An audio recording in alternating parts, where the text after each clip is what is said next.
kod naše mlade snage. Naša Jovana je na Adi Ciganli. Zbog čega? Jer se tamo danas održava nesvakidašnji festival koji će vas postaći da probudite zmaja u sebi. U pitanju je 6. Beogradski Dragon Boat festival koji počinje u 10 časova i molim vas, pogledajte našu Jovanu kako uživa ovog jutra. Jovana, zavidimo ti svi mi ovde iz studija. I sada neću ništa više pričam, nego samo da tebi prepustim naredne minute. U stvari, da li si uspela da probudiš zmaja u sebi ovog jutra? Danilo, s obzirom na to da se upravo nalazim u zmajevom čamcu, verujem da sam uspela da probudim zmaje u sebi. Ne znam da li mogu da letim kroz oblake i da utičem na kišu i maglu, što se po kineskom predanju upravo i vezuje za moć zmaja. Ali kakve veze zmaj ima sa ovim sportom?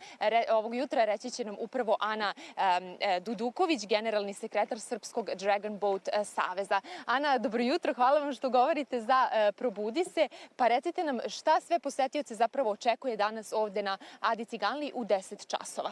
Dobro jutro. Evo, danas u 10 časova počinje 6. po redu Beogradski Dragon Boat festival. Mi ovde smo sada u jednoj mešovitoj ekipi gde imamo i klubske pripadnike koji treniraju u klubovima, škole, srednje, fakultete. Sam festival počinje u 10 časova, organizovan je u 3 dela. U okviru Beogradskog festivala nastupaju klubovi. Mi ove godine imamo i goste naše iz Banja Luke, iz Republike Srpske, osim beogradskih klubova.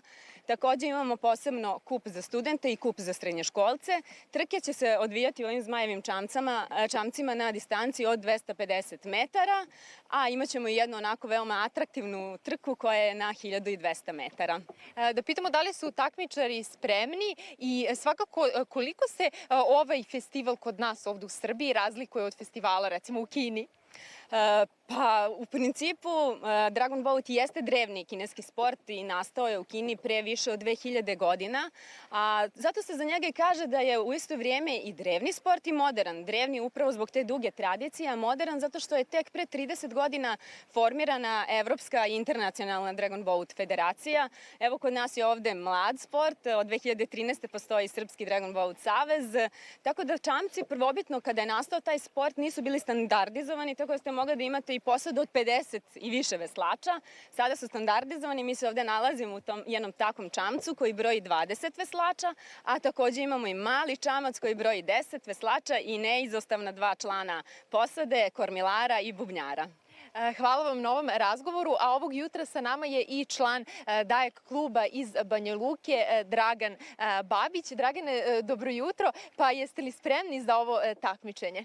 Dobro jutro vama i vašim gledalcima. Pa mi smo juče došli ovde, probali malo, jako nam se ovo sviđa, jest da smo mi malo sa divlje vode iz Banja Luke, sa Vrbasa, malo nam je neobično po mirnoj vodi da vozimo ovaj čamac, ali evo, nas 5 je tu došlo sa 5 još prijatelja iz Beograda koji su nas ovde ugostili, osjećamo se super i nadamo se danas da ćemo ostvariti zapažen rezultat. A da li je u ovom sportu nekako od ključnog aspekta upravo taj takmičarski duh?